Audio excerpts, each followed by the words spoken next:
Desde la Universidad Católica del Norte entregamos este pequeño tratado acerca de la Constitución Política de Colombia, acerca de lo que es el Estado y la legitimidad. Hoy mis compañeras y yo vamos a entregarles este aparte, explicándoles de dónde vienen los derechos humanos y cómo se constituye las reglas del juego para tener una sociedad tranquila y en paz.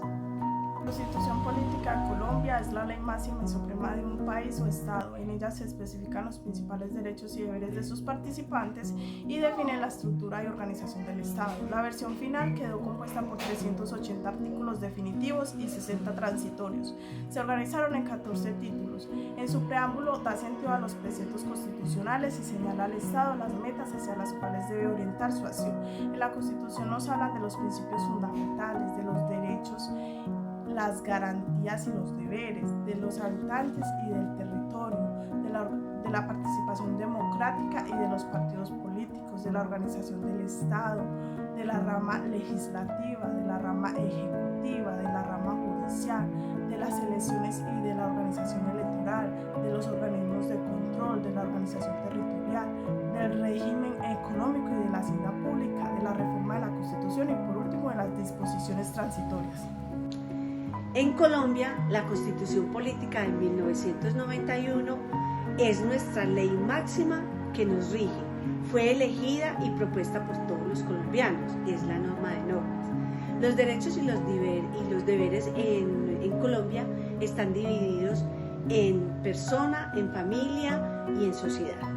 Como persona tenemos derecho, primero que todo, a la vida, a la diferencia, a un nombre, a una nacionalidad, igualmente a una lengua de origen, a la idiosincrasia y al libre desarrollo de la personalidad. También tenemos derecho a que nos cuiden, a ser escuchados, a la educación gratuita y permanente, a transitar libremente por nuestro país, a pensar lo que queremos y a la libre conciencia, a elegir libremente la creencia religiosa que más nos guste y a la libertad de expresión y a difundir nuestro pensamiento.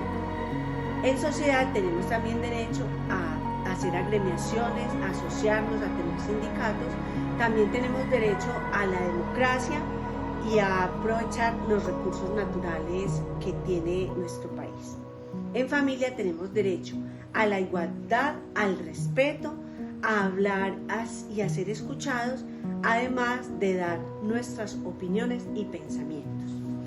Les tengo una gran noticia. Los niños y las niñas son privilegiados porque sus derechos siempre prevalecen por encima de los adultos. Esos derechos son a la cultura, al buen trato, a la educación, a la recreación, a tener alimentación nutritiva y equilibrada, a tener amor, a tener cuidados, a la protección, a la salud y a una vivienda segura con servicios públicos. Declaración Universal de los Derechos Humanos. Fue adoptada el 10 de diciembre de 1948 por la Asamblea General de las Naciones Unidas, en respuesta a todas las atrocidades vividas en la Segunda Guerra Mundial. Allí se desarrolla un conjunto universal de derechos fundamentales que deberán ser protegidos para todas las personas en todo el mundo. En su preámbulo podemos encontrar la importancia de la dignidad humana y la igualdad de derechos como base de la libertad, justicia y la paz. En ella podemos encontrar 30 artículos que tratan de derechos y libertades fundamentales. Voy a nombrar algunos. Derecho a la igualdad, derecho a la vida y libertad y seguridad, derecho a la libertad de pensamiento, conciencia y religión, derecho a la educación, derecho al trabajo y condiciones justas, derecho a la libre expresión, a un juicio justo y a la participación del gobierno.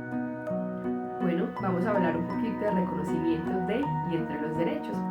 El reconocimiento de los derechos es esa aceptación e identificación de todos los derechos con relación a todas las personas, independientemente su origen, raza, educación, orientación sexual, partido político, entre otros, tal como se estableció en los documentos de Declaración de los Derechos Humanos.